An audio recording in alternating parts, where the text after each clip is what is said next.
Hello everyone, welcome to my channel. I hope everyone is having a wonderful day. Before starting the video, please go ahead and hit the subscribe button and give this video a like up. No one could have known when Jeanne Cooper finished taping on March 26, 2013 that she would never again light up the young and restless soundstage as Katherine Chancellor, the big-hearted moneybags she'd played since 1973. But her final scene with longtime on-screen foil Jess Walton as arch-frenemy Jill Abbott sure made it seem like someone on the writing team was prescient. As you'll see in the clip below, at first, they're just talking business. Sparring over business. Really? So business as usual. But then Katherine rises from her seat to go to bed. Her estimable portrayer seemed to struggle to get up the first step. Which, of course, she did, with a gesture that said, "I don't need an assist. Thank you very much." Jill, her eyes filled with rarely seen concern and affection, stopped Katherine before she began her ascent to the bedroom. "Do you want me to help you up the stairs?" asked Jill, Walton's face radiating the love that she felt for her co-star. "Good night," she added before fighting her way up that damn staircase. And that was the last time that we saw Cooper in action as Katherine. Weakened, maybe, but determined as ever. Present as ever. Compelling as ever. The scene aired on May 3, 2013, just 5 days before Cooper passed away at the age of 84. Every step Jeanne played on that stairway was just pure genius. Walton told Michael Fairman TV in 2013, "I am so grateful that that happened. It wasn't planned. It all came together so well. She played it for all it's worth." The Abbott estate was unusually quiet, the velvet drapes drawn against the morning sun. A stillness hung in the air, reverent and strange, like the house was holding its breath. In the grand sitting room, where countless battles of wit had been waged, secrets spilled and alliances forged, a fire crackled lazily. On the brocade chaise lounge sat Katherine Chancellor, regal as ever. Her silver hair was swept back, each strand seemingly carved from moonlight.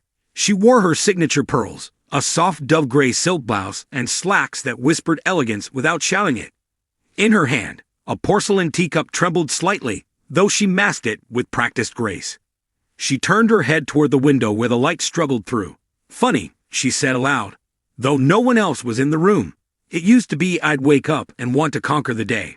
Now, I wake up and appreciate it."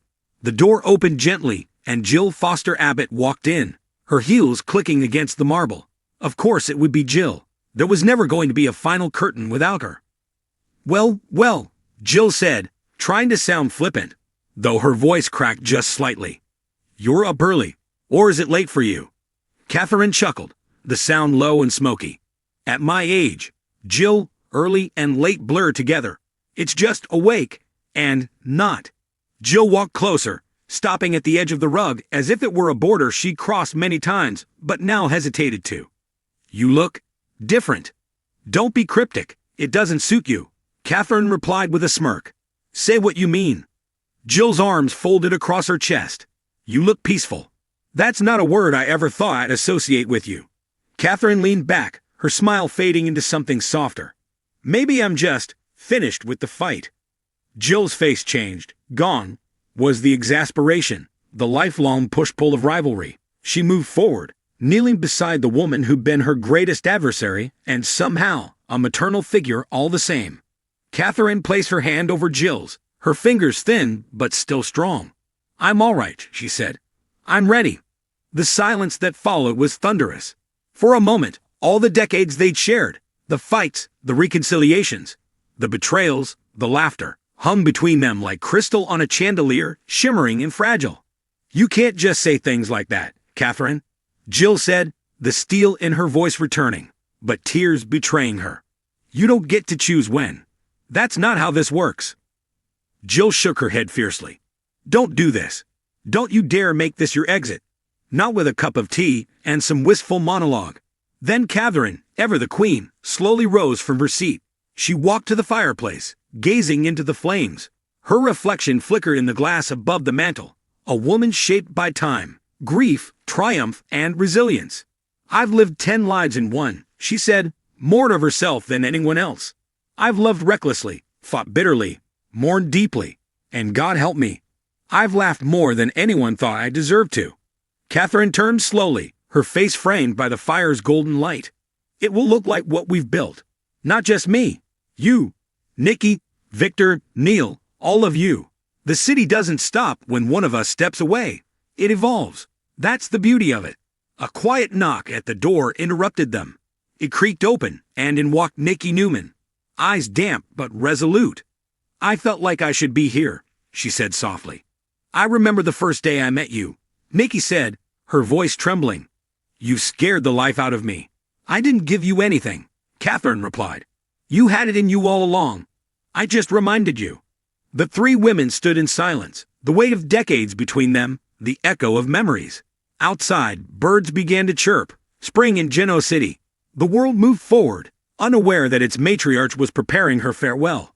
Katherine stepped toward the piano. Her fingers hovered above the keys.